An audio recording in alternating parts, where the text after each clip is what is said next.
On this show, I've talked a lot about the fact that women lead woke culture. Women enforce trans ideology. Women insist on critical race theory. Women insist on diversity, equity, and inclusion. Women insist on everyone else publicly performing what they call empathy for people they've never met in their lives. Women have feminized our entire public discourse, and they rule over us, often in human resources departments, in a way that's it's a kind of selfish moralizing behind a mommy's smile, right? It's the smile that covers over the phrases like, "I'm not sure that's a good look." Ugh. Talking about this phenomenon, the fact that female-style discourse or 21st century female-style discourse, first of all, to propose that it's a thing at all riles some people up, but certainly to criticize it is beyond the pale for many, many people. It's difficult for people to hear this because of the emotional contamination that has surrounded that topic. Talked about this last week on the show, the women are wonderful effect, that series of psychological studies that found that both men and women have a preference to see women positively, and that women tend to exhibit a preference for other women and to cut them slack and see them positively at a rate 4.5 times higher than men. Men not only don't cleave to their own sex, they cleave to women, but women do it too. That's part of it. You know, for at least 40 years, the narrative has been that women in the Western world are oppressed. They are oppressed just as badly as they have ever been oppressed under any political or economic system. And that we live in something called a patriarchy here in the West.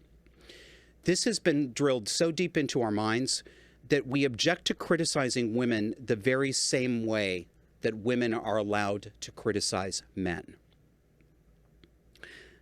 But the stuff that I say about this, the observations that I make about women feminizing our discourse and our social rules, this is not half as provocative as it probably seems to some people listening to it for the first time. It seems very emotionally provocative to people, and I know this because I used to be one of those people. It used to emotionally provoke me. And I still see it happening among people who are closer to my political orientation or the way I see the world. There's still this sort of high step they can't get over when it comes to seeing women being talked about and discussed in exactly the same way, with parity with the way that women are allowed to talk about, analyze, and reduce men to certain characteristics. Do you hear the things that many of these women say about men, particularly self-styled feminists? They say it right out in public without even a hint of social pressure to stop them. Not even a little bit. They're righteous when they say it. And it boils down to this. To a close approximation, women are allowed to have issues with men. They may have as many issues with men as they like. They may be as reductive as they like. They may be as provocative, accusatory, and inaccurate as they like. They are allowed to do so, and you are not allowed to object to it. So women are allowed to have issues with men. Men are not allowed to have issues with women under any circumstances. Never. You know, I remember a friend of mine, a former friend, who, when my political views were starting to change and when my views about the topics of sex and what we call gender started to change, she castigated me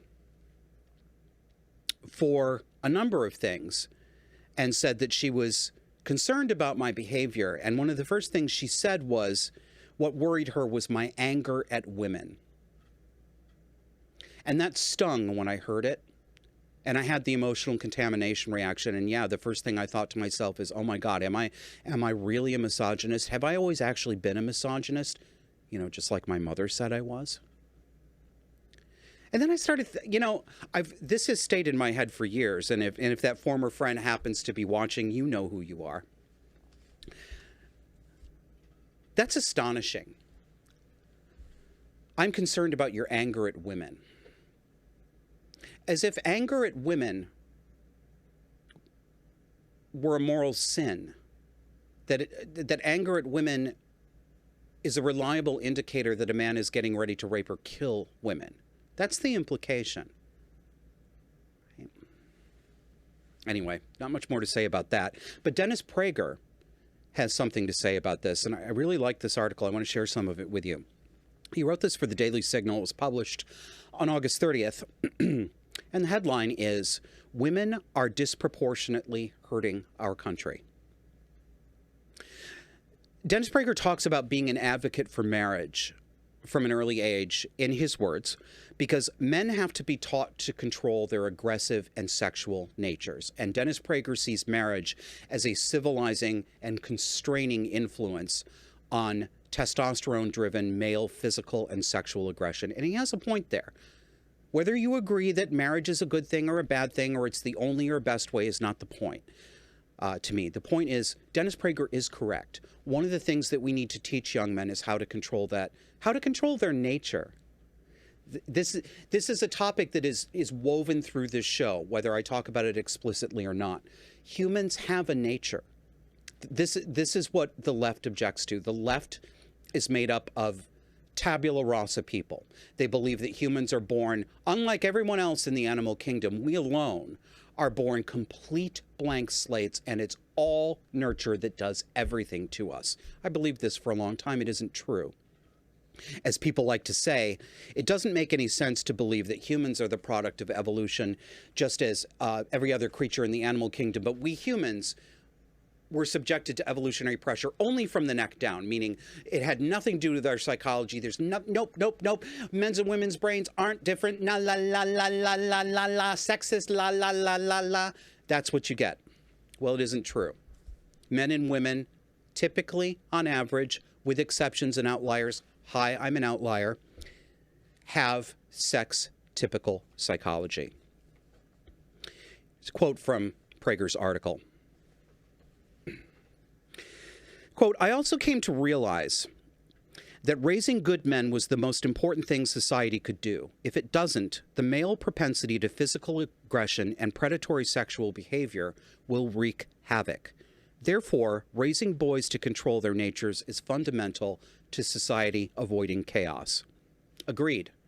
And I dare say almost every feminist would agree with that statement too. This is another example of something that, if the converse were applied to women, feminists, you'd start seeing their faces get angry and red. But they would agree with this. And I would agree with them because I think Dennis is correct. Quote, "Over the course of a lifetime, however," and here comes the converse, "over the course of a lifetime, however, I have come to realize that while society was right about males, it was wrong about females. Whether spoken or unspoken, most people thought girls just didn't need to be raised to control their natures nearly as much as boys did. But they do." Quote, "It's true that females are not inclined to violence or predatory sexual behavior as men are. But this hardly means that girls and women don't have to learn to control their natures. On the contrary, as I have been telling parents for many years now, they need to teach their daughters to control their natures just as much as they teach their sons to do so. Specifically, girls have to learn to control their emotions." My friend Helen Dale, who's been on the show before, has a really neat formulation for this. She says that men need to control their sexual incontinence, but women need to control their emotional incontinence. She's generally right about that. There are typical ways, average ways, that the sexes go wrong when they go wrong, and when they abandon themselves to excess. Men who abandon themselves to excess sleep around, knock up a bunch of women, take no responsibility for it, get into fistfights, may even rape and exploit women. Women who abandon themselves to excess become narcissistic, self-involved, entirely concerned with their own image and status. They are willing to exploit, lie about other women or men in order to keep themselves higher on the social hierarchy ladder. And they are very willing to pretend that they are hurt little fawns crying tears to hide the fact that their behavior is in fact aggressive and abusive. So these are the typical ways that men and women go wrong. We homosexuals are just here to mix it up for you, so it's like getting a bag of that party mix. You don't know if you're going to get a Cheeto or a pretzel. I'm not going to put this up on the screen, but I'm going to read an extended passage from the rest of Dennis's essay. I think it's worth it. Just as the male sexual drive and violent impulses can overwhelm their conscience and their ability to act and think rationally, emotions can do the same thing in girls and women. Overwhelm their conscience and their ability to think and act rationally. However, it should be obvious that at least 2 generations of parents, especially among the well-educated, did not teach many of their daughters to control their emotions and think rationally. The result is that women are disproportionately active in doing damage to our society. The most obvious example is education. American schools teach less and indoctrinate more than ever before. Big city public and most private schools are damaging young Americans to an extent and in ways no one imagined just a few years ago. Young children are prematurely sexualized. They are, for example, exposed to drag queen story hour in class and in local libraries from the age of 5. These feature a man dressed as a woman reading and dancing for them. And to break away from Dennis a little bit, he's being kind here.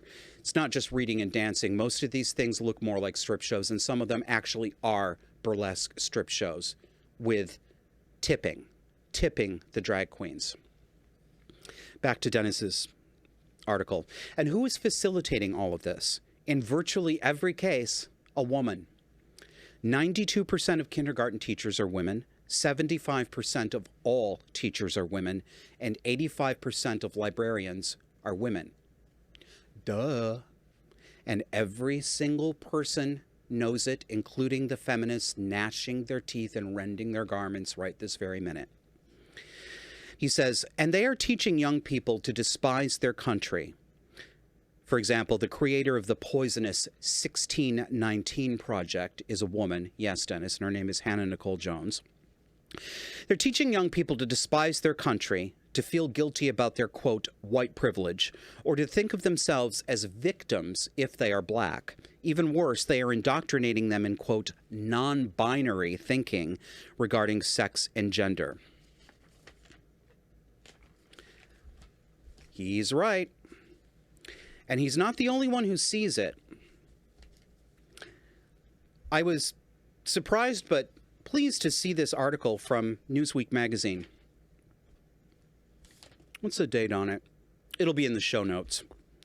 This is written by a woman, what I'm about to read to you. And it addresses something that's been bothering me. You know, one of the results of the, what we call the MeToo movement, you know, I was sexually harassed too. For certain, there were women among that set who had indeed been sexually harassed. And I don't mean occasionally patted on the ass. Yeah, I'm going to draw that line right here. If you are wondering, and if you need to make up a moral judgment about whether I'm a misogynist, let me help you. No, I do not believe that a very occasional incident like getting patted on the ass constitutes something that rises to the level that we would call sexual harassment with all the legal and cultural connotations that come with it. No, I don't think it's appropriate. Yes, I think that if some man puts his hand on a woman's ass in the office, what he should expect and what she should give him is a brisk slap across the face for being a cad. But no, I'm not going to say that if that happened to you once or twice in your life that you're a victim of sexual harassment. But there are women among the Me Too people who I am absolutely certain were sexually harassed and never had any mechanism to address it. But for the most part, Me Too has allowed middle to upper middle class women, particularly white women, but also black women, because black people are sacred today, to make accusations about any man they want, emotionally inflate them to any degree they want, and be believed no matter what, while he gets shafted, even if there isn't evidence to justify these claims. That's what Me Too became. So let's go to Newsweek. This is a column by an author named Angie Speaks. She's the co-host of the Low Society podcast. And the headline is, Johnny Depp's victory puts a crack in the moral armor of liberal feminism. And of course, Johnny Depp sued his ex-wife Amber Heard for libel after she published an op-ed that was drafted in large part by the American Civil Liberties Union, in which she positioned herself as the face of female domestic abuse victimhood, with the very obvious and clear implication that Johnny Depp was a domestic abuser. Amber lost that trial because she's a liar, and she's a liar because she is a diagnosed borderline and histrionic. So here's what Angie has to say about that. First quote, "It was a stunning verdict, and one that seems to spell the end of the Me Too movement's edict that we, quote, hashtag believe all women. But it should come as no surprise that these once ubiquitous and socially enforced liberal feminist edicts are now beginning to..." I don't know what they're beginning to do because I cut off the quote that I wanted to give you. But you can guess the end of that. Let's just go to the next one. No. Yeah, you're looking at me make mistakes in front of a camera, whatever. Rest of the quote, "Succumb to the scrutiny and skepticism that they have so far managed to avoid. The Depp versus Heard case breathed new life into once dismissed criticisms about the limits of Me Too and the disregard the movement has shown for the importance of due process." And what she means by due process is being heard in a court of law and being able to face your accuser, being given the specifics of the accusation against you. For many men on college campuses, there is no such thing as due process any longer. Sexual harassment complaints get treated under Title IX, and there's a wonderful organization, if you don't know about it, called FIRE. I believe that stands for Individual Rights in Education. They have taken on the woke movement and the politically correct movement on campus and have actually stood up for young men who, to me convincingly, have been falsely accused of rape or sexual harassment and have gone all the way to expulsion, being kicked out of school, these sorts of things. So check out FIRE. Back to Angie Speaks. Needless to say, Me Too, like any other political or social movement, proved not immune to cynical weaponization. The sentiments and aspirations of the movement are in fact noble. The incentive structure surrounding victimhood, grievance, and even feminism writ large in the realm of media and political organizations is rife with avenues for opportunism, careerist maneuvering, and attention-seeking. I should have pulled this for the show this week. You want to talk about attention-seeking? Have you seen Alexandria Ocasio-Cortez on the cover of GQ magazine, Gentleman's Quarterly? She's standing there in a tightly fitted, double-breasted suit jacket going like this. And part of the photo shoot is her standing, she's in the Capitol. She looks like she's on the National Mall near the Washington Monument. I'm not exactly sure where she is, but they've posed her like a Grecian goddess. She's in a floor-length, formal, looks like a ball gown. She's standing, it's a very nicely composed photograph, and she's standing there looking off into the distance like this. It looks like a 1930s George Harrell Hollywood portrait, you know, where they made women and men into gods and goddesses. I mean, it's absolutely, the narcissism is just over the top. I let AOC drag me off topic again. Quote, "Indeed, the liberal feminist mode has come to rely heavily on media spectacle, celebrity, and a careerist incentive structure in which success is built on scalps taken without due process. After all, the Me Too movement has been liberal feminism's greatest hit of late. What does it say of feminism more broadly that its most high-profile success devolved into celebrity smut and the cynical weaponization of grievance?" And she talks about the similar dynamics within Black Lives Matter, BLM, similar dynamics with the Jussie Smollett hoax, where he claimed that he was gay bashed when in fact he wasn't. The exploitative are immediately seen as victims in our society. You don't have to prove anything. You say you're a victim and you get that. We're going to sort them out later, except they often never get sorted out. Smollett got sorted out. Thank goodness. When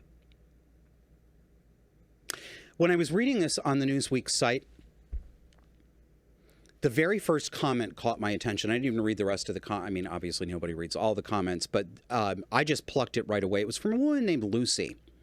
And she says this: years ago, when the photos and accusations first came out, I, as a woman who leans left since political persuasion has apparently impacted the overall discussion of this trial, I simply accepted that Depp must have been at fault. Fast forward to rational thinking, evidence, due process, etc., and there's no doubt in my mind that Heard is severely mentally ill, violent, and the clear abuser and perpetrator despite Depp's addictive behavior. In fact, I believe that his issues were exacerbated by his life with Heard. I paid close attention and done my research, and beyond this trial, looking for any tiny indication that she was not at fault. And while I'm not proud that I got caught up in this madness, I'm hanging my head in shame, I can say that I found nothing that could convince me. This has been a travesty for him and his family. Amber Heard is broken, dangerous, and a blatant affront to women who are, or who have been, legitimate victims of abuse. She has set us back and made me rethink support for any party, group, or organization that is blind and dogmatic in their approach, especially given how polarized this nation has become. I am, however, heartened to see so many who seem to have escaped these traps by, for the most part, thinking on their own and weighing the facts. I wish we could see more thoughtful, brave, articulate op-eds like this one. I'm with you, Lucy, and madam, thank you for saying so.